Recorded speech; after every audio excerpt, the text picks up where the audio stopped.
Any stories shared in this podcast have had names and details changed for the confidentiality of clients. Any resemblance to someone real is coincidental. Hello everybody, thank you for joining us for today's episode. In today's episode, we are going to continue talking about some reasons that therapy doesn't work or things that you do that might impede your progress. Specifically today, we're going to talk about not being open enough with your therapist about what your real issues are. So when someone comes into therapy, they typically have like what we call a presenting problem, something that they're like, this is what I'm here to work on. But I think it's probably a shared experience for all of us that that's not always the real root problem or even the biggest problem in their life. Right. You know, in the first session that you meet with a therapist, the therapist is supposed to be hearing about whatever's bringing you to therapy. Like you said, the presenting problem. So your symptoms, what stuff's going on in your life that's making things hard. And from that point, the therapist is trying to gain like this clinical picture, like this is what we're working on. And from there, by like the second session, we're coming up with goals of how to address that. It's really common for clients to come in and not tell us the whole picture until we're like 5-6 sessions in, right? Which makes sense.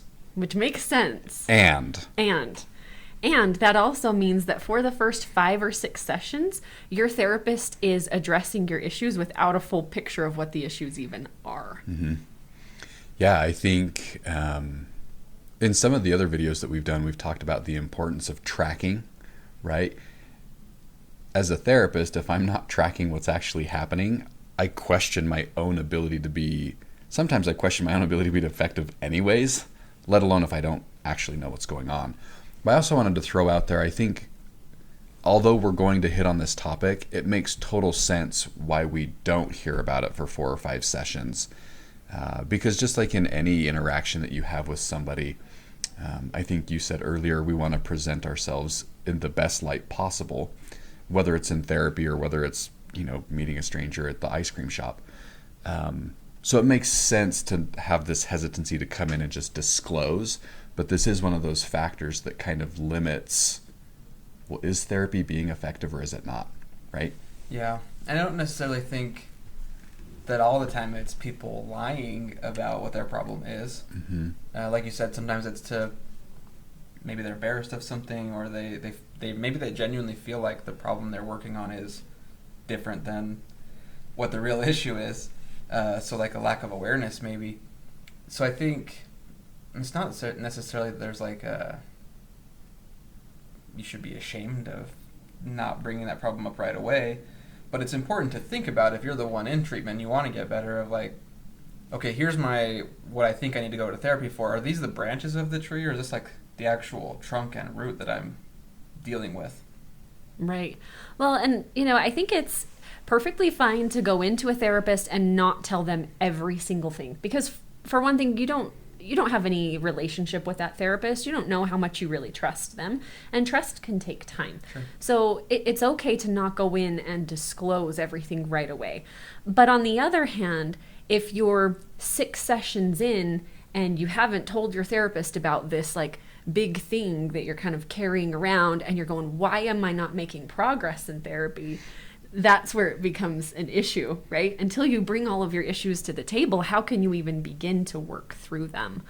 I had a client that I worked with for about 2 years. And after about 2 years, they came in and told me that they were having significant problems with binge eating and had been having that problem the entire time that we had been working together. And I had no idea, right? They kept coming in and telling me they just wanted to be done with treatment and they just were concerned that it wasn't helping them. And then I find out like, oh, well, this is actually how you're coping with a lot of your emotions and we haven't dealt with this at all. And so at that point, it's kind of like starting treatment over a little bit, because then I have to step back and kind of create this new clinical picture, and we have to come up with ideas about how we're going to resolve some of this. And it really was a pretty big deal. I would say that this really extended the person's time in therapy a lot. Yeah, and it ties into things we've talked about before. I think the importance of your therapist knowing these things is so they can give you an accurate diagnosis. once you have the accurate diagnosis, we have evidence-based treatments to work with these things. But the evidence-based treatment for binge eating is going to look a lot different than the evidence-based treatment for a lot of other things. And so while they both may look like on the farther out on the branches like anxiety, the root is going to be different, and you need to be aware of that, and your therapist needs to be aware of that if you're going to do actual effective treatment on it. I even remember a situation as I talk about the importance of trying to present ourselves well. I mean, I myself do this as a therapist the first time I meet you. You do this all the time because you always have dress shoes on. I don't know if I've ever seen you in sneakers. I love sneakers. I remember one time talking with a client. This was probably, I don't know, second, third, fourth session. So we weren't 2 years into things. And this particular client, as they were talking about a past history of trauma and continued. And I found myself, wait, what? And so while the client was talking, I do something that I try not to do. And I went back and grabbed my computer and opened it up and went back to the assessment that I had typed out and went to the trauma section and was like, I got nothing. So then I went to my clipboard because I usually take notes in an assessment and then I transfer it all electronic. And I go through my paper notes all while she's talking, which looks horrible, right? Like I'm not paying any attention. And I ended up having to stop the client and be like, hey, hold on a second. You said something about trauma, like kept going. I don't know about that. And then we ended up having a discussion about this.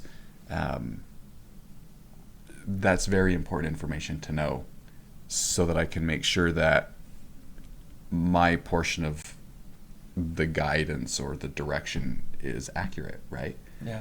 I would imagine all of us have situations like this where we then get more information and think, gosh, I wish I would have known that sooner. I've had it enough times to the point where in my intake, I will tell this client the first time I see them, you don't have to share anything, but is there trauma we need to work on? And then at least on my intake, I can put yes or no. If they share more, great. If they don't, at least I won't be blindsided by it, and I can be the one to like, hey, we've been meeting for a little while. We should probably talk about whatever that thing is. Yeah, good point. Yeah. This might be overwhelming a little bit for people listening because, like, for example, my client that was binge eating, I don't think that they thought that that was relevant to their treatment, right? I think they thought, well, I'm coming in here for something else. But it ended up being a very, very big element in their treatment and what they needed to address so that they could move forward. And so as you're listening to this, it might be hard to think about, well, what does my therapist need to know? Like, do I have to tell them every detail of everything that's ever happened in my life? I mean, that would take so much time, so many sessions, right? Mm-hmm. But I think the reality is your therapist needs some pretty specific information. Your therapist really needs to understand what your life looks like on a daily basis, right? So if your therapist was going to come to your life, follow you around for a day or two, what is it that they would notice that your life looks like? And I think that if you kind of give them a good feel for that will really help. Again, is your house hoarded? Are you never sleeping? Are you watching pornography, right? Some of these kinds of things that end up often coming up in therapy a little bit down the road. So your therapist needs to know what your life looks like on a daily basis. And then your therapist also needs to know any things that have happened in your history that have really shaped you, right? And I mean, obviously that can be a lot of things, but if there are any like big events or experiences that you've had that you feel like have had a significant role in shaping you, those would be really important things to bring up in therapy. Even if you don't want to get into them right away, right? You can give your therapist just a, hey, I experienced some trauma as a kid. I'm not quite ready to talk about it, right? But just so that it's like out there, so that you both know what it is that you're dealing with. I think it also helps us circle back to it. Like you say, we don't need that. It's helpful to know, is there a history of trauma? But we don't have to deal with it in the first 2 sessions. I sometimes tell my clients when I meet with them the first time, the expectation isn't that you trust me. In fact, that's probably healthy. Don't come in here and just everything, right? Get to know me, make sure I'm a trustworthy person.